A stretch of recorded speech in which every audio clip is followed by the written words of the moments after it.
Season 11 is here. Whether you are new or returning, this video will quickly explain what you can expect spoiler-free, without going into deep detail, as this update is massive and comes with a lot of things that cannot be covered in one video. With that, you can subscribe if you want to stay updated. Special thanks to my Patreon supporters. Phuzzy here. Sit back, relax, and enjoy.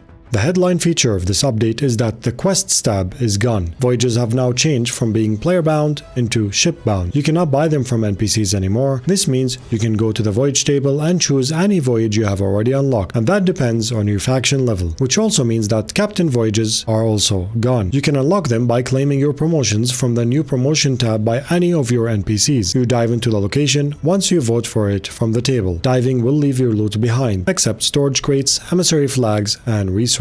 Diving has different types of voyages, the normal ones that we are used to, but you can also dive straight into world events. For example, if you'd like to complete a Skull Fort or any world event, you can do that by going to Raid Voyages under the faction of choice and emerging straight there. Each time you vote for anything, except that of world events, you can do it the old way by sailing there or diving into emerging directly in front of the island. You can pretty much go anywhere you want except Fort of the Damned, Fort of Fortune, and the new Fleet of Fortune, which will be housing the Chest of Fortune. The skeleton fleet with one extra chest will be identified by a red ship cloud. And yes, as of Season 11, it is no longer in the Fort of the Damned. Once you dive, the loot of that world event will be adjusted based on the tab you voted for. For example, voting for a Skull Fort or even a Sea Fort from the Order of Souls tab gives you that loot. And you can even turn any world event into Athena loot if you vote for that from the Athena tab. Speaking of loot, there is a brand new series of crystal loot now. The Baron chest, the Admiral chest, Corrupted Skull, and so on. As mentioned, all that will be in detail for a future video. This loot is separated into tiers. However, why do you need more loot to sell? Well, another significant change is now all factions except Hunter's Call are capped at 100 multiplied by 5. Yes, similar to Prestige in Hunt Showdown or Distinction in Guilds. Each time you reach level 100, the level will reset and earning you a distinction up to level 5. So in other words, all factions are capped at 500. That also includes Athena's Fortune. This means that we all need to start sailing again, fighting again, alliancing, and stealing. But do not worry if you aren't interested in other ships. You can still do all mentioned above in safer seas. Yes, you can dive into anything in safer seas. All new loot has several ranks, with the highest of it being equal to our cursed chests in Year 1 of Sea of Thieves. That loot can only be found in shipwrecks, bottle quests, and so on, making these places very important all over again. But now, what about lower tiers? These are faction specific and only available if you complete a voyage of that faction. But speaking of these,